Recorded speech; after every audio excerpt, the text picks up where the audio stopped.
Bonjour et bienvenue sur la mécanique universelle. Alors aujourd'hui nous sommes jeudi 15 décembre 2022 et je voulais faire une petite vidéo de mise au point, de mea culpa. Voilà, après toutes ces vidéos sur la partie, le travail que j'ai fait sur euh, les entretiens entre Jean-Paul Sartre et Béni Lévy, l'espoir maintenant, et puis les vidéos antérieures où j'ai réfléchi les positions de Camus, etc. Alors, le mea culpa, c'est déjà pour essayer d'éclairer en fait les moments où je m'emballe, je me laisse un petit peu porter par la colère euh, quand il s'agit de regarder l'humanité telle qu'elle est, avec voilà, les injustices, les abus que le peuple subit ici, en Occident et sur toute la planète, etc. Le comportement de l'Occident, le comportement peut-être avec plus d'acuité, je critique le comportement occidental, euh, déjà pour la raison que je pense qu'on doit commencer par se critiquer soi dans n'importe quel conflit, c'est légitime. Voilà, si on a un conflit avec son compagnon ou sa compagne, à partir du moment où on va commencer à dire tu vois ce que tu fais, etc., c'est ta faute si, voilà, la discussion ne peut plus se faire. Donc je pense toujours qu'il est normal, logique, légitime, juste, de commencer par regarder son propre camp. Voilà, son propre. Et c'est pareil pour, pour les critiques qu'on fait à une communauté religieuse. Si on critique, et ça c'est quelque chose que j'avais écrit il y a très longtemps, et que j'essaie de souvent soulever sur Twitter ou dans des discussions comme ça, je pense que on devrait s'interdire de critiquer une religion, par exemple, quelque chose qu'on trouve injuste dans une religion, quelque chose qu'on trouve critiquable dans une religion, sans critiquer en même temps toutes les autres. Voilà. C'est-à-dire que si on a quelque chose à dire sur une religion, par exemple telle religion, elle prône, voilà, elle prône l'absence de liberté pour les femmes, par exemple. Mais en même temps, on retrouve ça dans les autres religions. Peut-être avec moins de densité, parce qu'elles ont bénéficié de plus d'années de réflexion sur ce sujet, etc. Voilà, après, on peut discuter un petit peu là-dessus, mais il est important d'éclairer l'ensemble lors d'une critique. Voilà, à mon avis, si on prend si on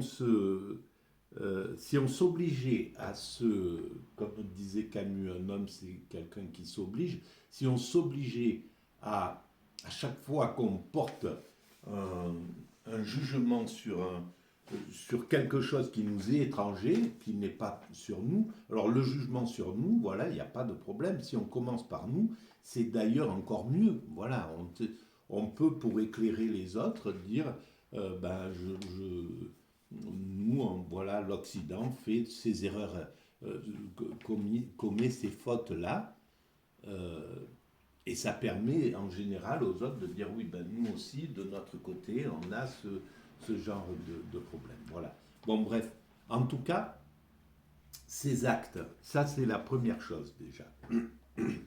Euh,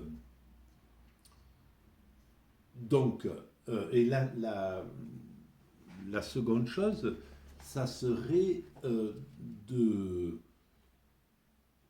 de mettre beaucoup plus de bienveillance. La colère empêche la bienveillance, empêche de voir que l'autre est aussi empêtré dans ses mécanismes. C'est très compliqué de vivre une vie, on n'est pas, on est soumis à nos pulsions, à nos, voilà, ben, par exemple le fait de d'exagérer dans la colère, de me laisser guider par mon sentiment d'injustice, par le sentiment d'injustice que j'ai. Voilà, quand je vois un système opprimé ou un système abusé, je me sens obligé de, de manifester ma colère vis-à-vis de ça. Et ça c'est peut-être pas, je ne sais pas pour l'instant, mais c'est peut-être pas la meilleure solution pour faire entendre à l'autre ce qu'on a à lui dire. Voilà, quand j'attaque les faucons, par exemple, américains, les faucons chinois, les faucons russes, en disant qu'ils sont responsables du sentiment de chaos, de peur, de peur de fin de monde qui peut se produire s'il y a un dérapage, etc. Pourquoi ces gens-là nous ont conduits à la limite de cette possibilité, de cette opportunité. Voilà, nous sommes à la frontière de quelque chose de grave, comme on l'a souvent été dans l'humanité. Hein. C'est pas d'aujourd'hui. Voilà, la dernière en date, c'était la baie des cochons, ou je ne sais plus comment c'est appelé, le truc des missiles de Cuba, etc. Bon, bref, il y a cette possibilité de chaos, il y a cette possibilité même de destruction de l'humanité. Donc ça, c'est quelque chose qu'on devra résoudre. On ne peut pas laisser des pays, et ensemble, tous ces pays qui détiennent la possibilité de déclencher quelque chose qui anéantirait l'histoire de l'humanité, euh, avoir détenir ce genre de choses. Et voilà. Alors, en même temps, on voit à quel point l'homme est malgré tout sage. Et pourquoi? Et en même temps, l'humanité n'aurait pas de sens. Si elle en arrivait à se détruire, ça voudrait dire que il n'y a pas de sens à l'évolution.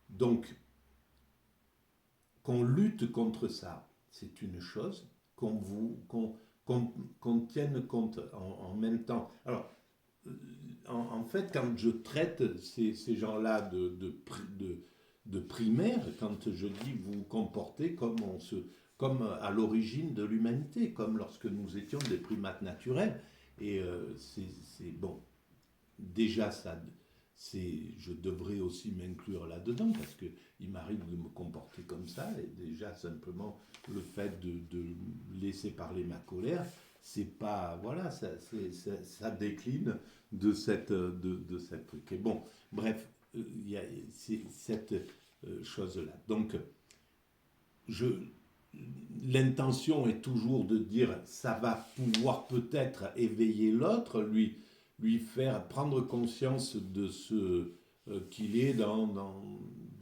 un mécanisme, qu'il agit comme ça. Et en réalité, quand on agit, quand on est dans l'état d'esprit et dans la mécanique du faucon, en gros, quand on est inclus dans un système comme ça, même si on a avec les meilleures intentions du monde, on ne peut pas sortir de ce mécanisme.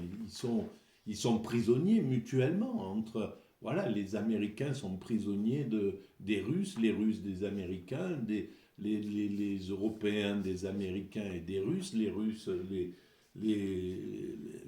des Européens, etc., etc. Voilà, on se retrouve avec ces choses-là. Donc, on devrait avoir plus de compassion. Je devrais avoir plus de compassion vis-à-vis plus de compréhension vis-à-vis de ce que je critique en règle générale.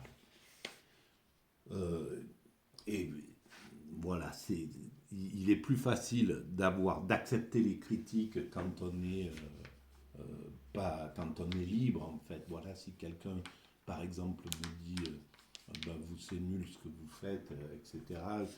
Ça rime à rien, c'est injuste, vous comprenez rien, etc. C'est arrivé de temps en temps, une fois ou deux, que des gens me disent mais vous comprenez rien à Nietzsche, je vois pas pourquoi vous mêlez de ça, vous êtes inapte pour la philosophie, etc.